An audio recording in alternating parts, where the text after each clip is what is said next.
you very much for this lovely introduction. Let's find out why I have the honor of speaking to you today here. And let me be the narrator of what you're about to see any minute up there. So let me tell you the story, my story, and the story of urban contemporary art. What is urban contemporary art? It's a young, worldwide, digitally networked art movement. What all these artists have in common that they want to show their art democratically, and they do not want to allow gatekeepers and galleries to channel access. Many of you may know Banksy. Show of hand. Who knows Banksy? There you go. But who knows Haunosm? Who knows Vils? Who knows Borondo? Who knows Invader? They're just artists on the same rank. Although this art is collected worldwide, it is somehow, funny enough, unknown to most people. 21 years of experience in the art scene have taught me one thing, and this is not unique to the arts. Success often has less to do with extraordinary talent and more to do with access.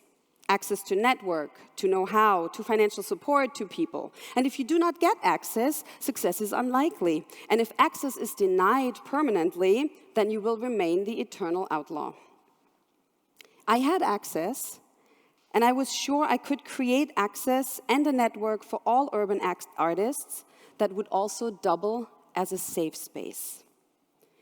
My vision of Urban Nation was exactly that, a place or space that would not only exhibit really contemporary art, but most of all allow constant change.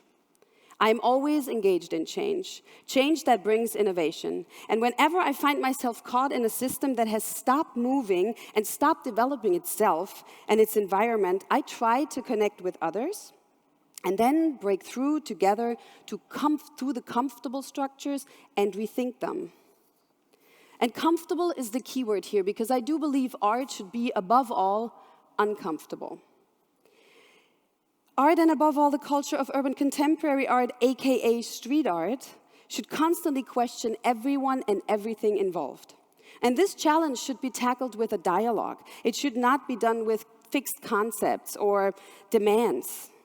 And when I first came up with the idea of building this museum, there was no brick and mortar space, there wasn't even an architectural plan.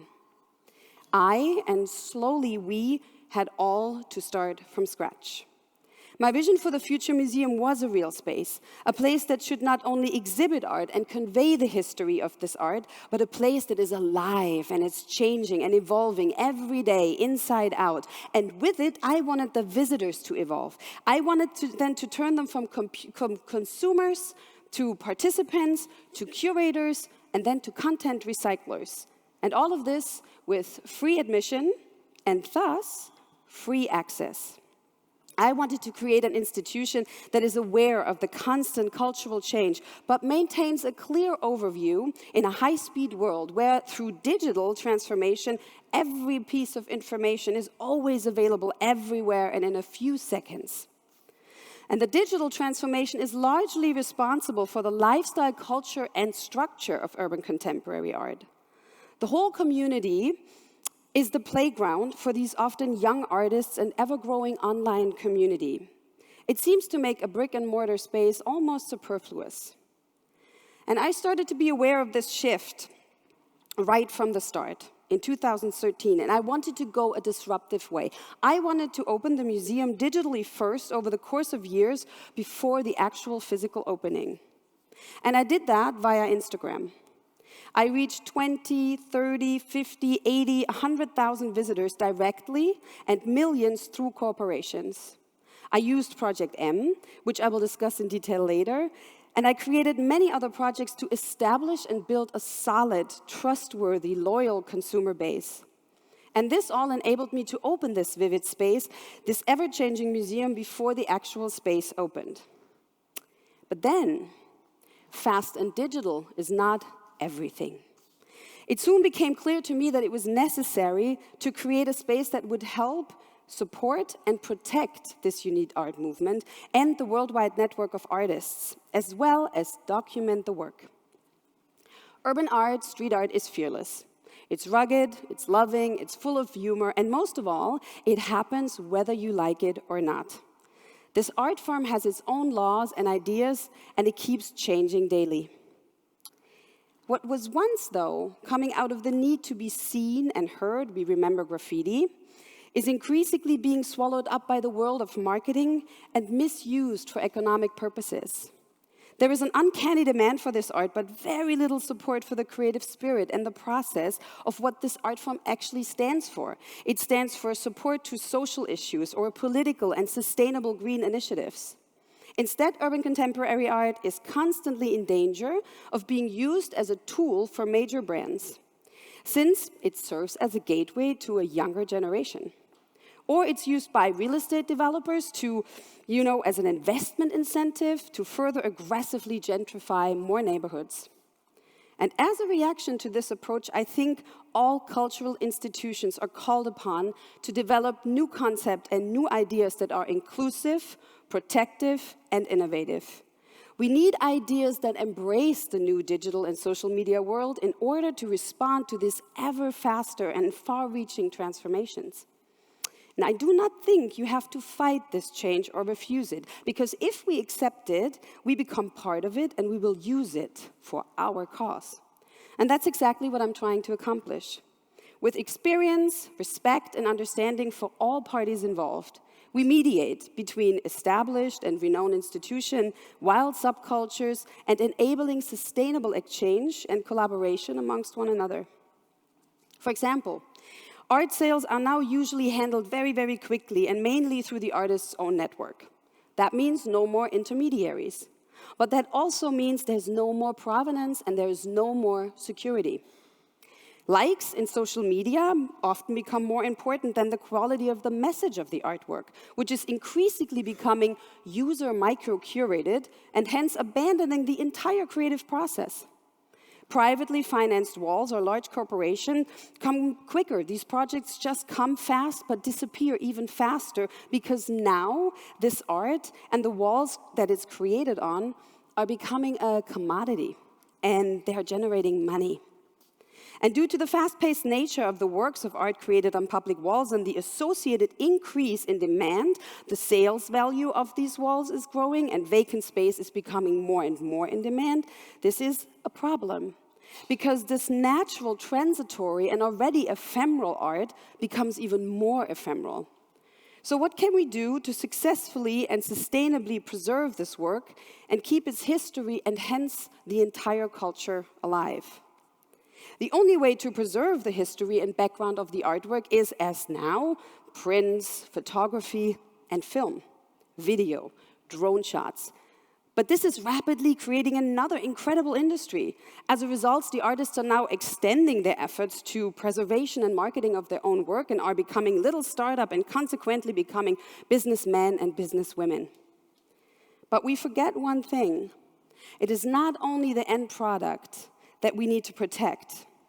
Not only the art, but also the author, their form of expression and process must be protected. It was and is important to me to fight against the fact that talented young artists with great idea should continue to make a living from the conscious or unconscious temporary sellout of their work. So we act as a safe incubator. Any changes that the digital age must bring must not be vilified. Instead, we must counteract these algorithm-driven changes with something robots haven't understood yet: human reason and creative choice. I call this #the human factor. We determine the rules for ourselves and we decide how far, when, and why do we involve the digital world. We shall remain the decision makers. For example, I use social media as a tool, one that we control and use with great care to communicate things that are important to us. With one focused, personable, and clear voice to a global audience, we respond immediately and we interact. We're letting them participate. And that made us a fully functioning museum right from the start, without a building, but with a wonderful home. I have been able to build a stable community that is constantly growing and, for example, has over 162,000 Instagram followers today.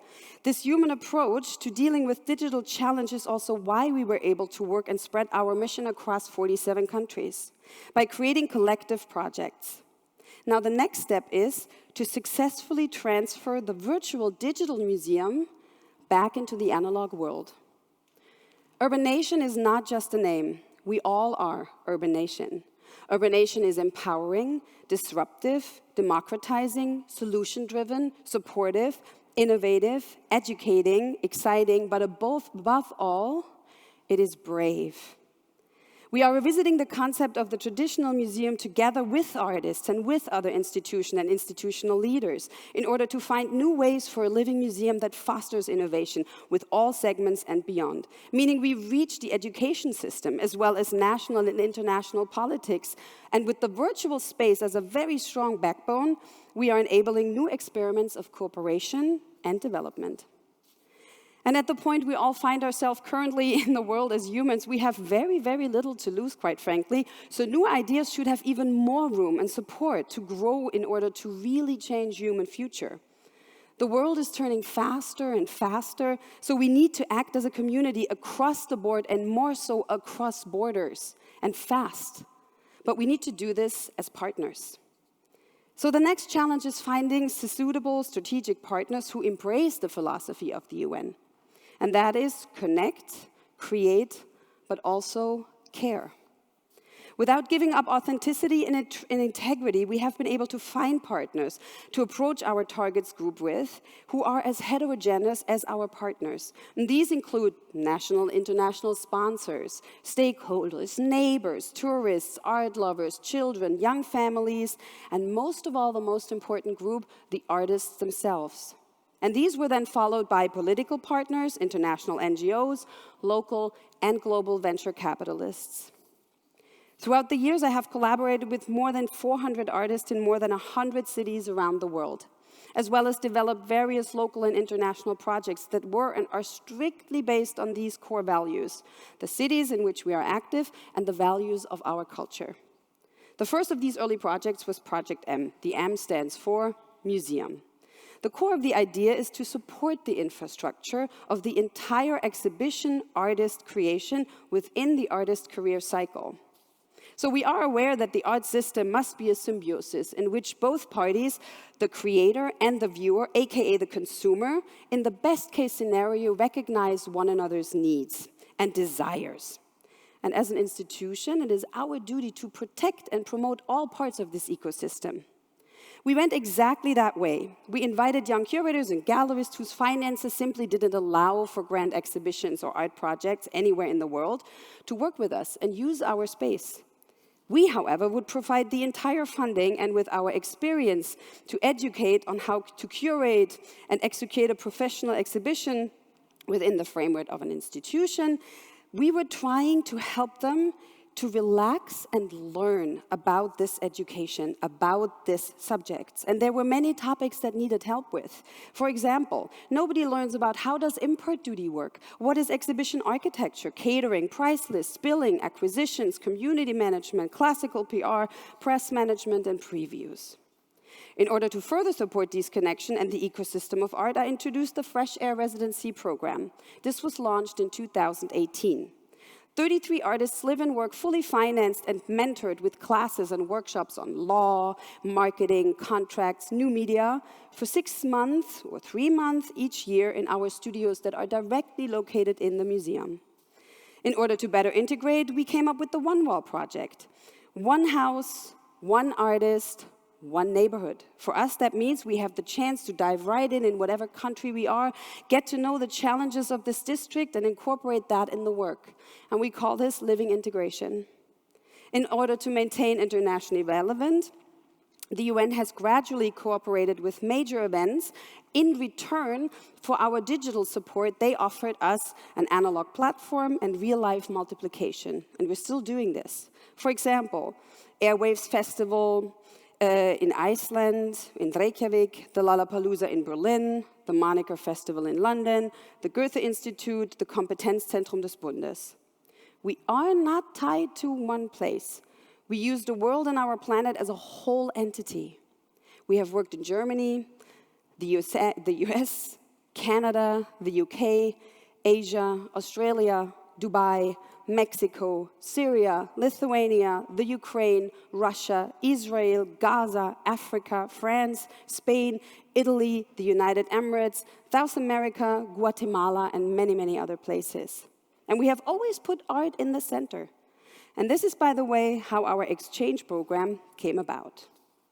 Now, the museum has been open since September 2017 and records about 400 to 600 visitors a day.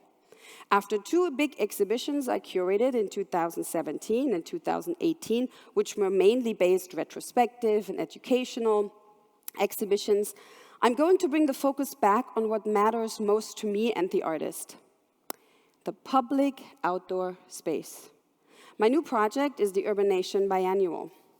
Beginning September 13th, below the subway tracks in Berlin-Schöneberg, there will be 18 different positions on a 100-meter exhibition track, showcasing in the open, free for all, young artists and established names.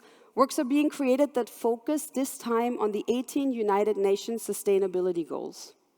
Under the title of Robots and Relics, An Earth Unmanned, we ask what our current and potential future realities really could look like.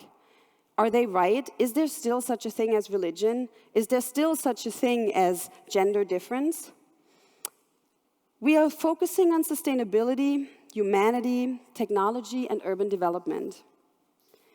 So we ask ourselves the questions: what if, for example? What if science and technology really served humanity and not money? What if the future was not only designed by humans, but designed to be humane? What if art was part of the answer to the big question and not a reflection? And what if would be the most relevant question of all? You may have noticed that Urban Nation is as complex and diverse, as changeable as the art I have the pleasure to work in.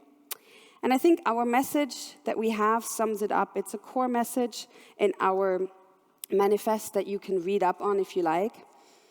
We think that we all are our cities, the cities we live in, and hence we are one urban nation. Hashtag all nations under one roof. Thank you very much for your time.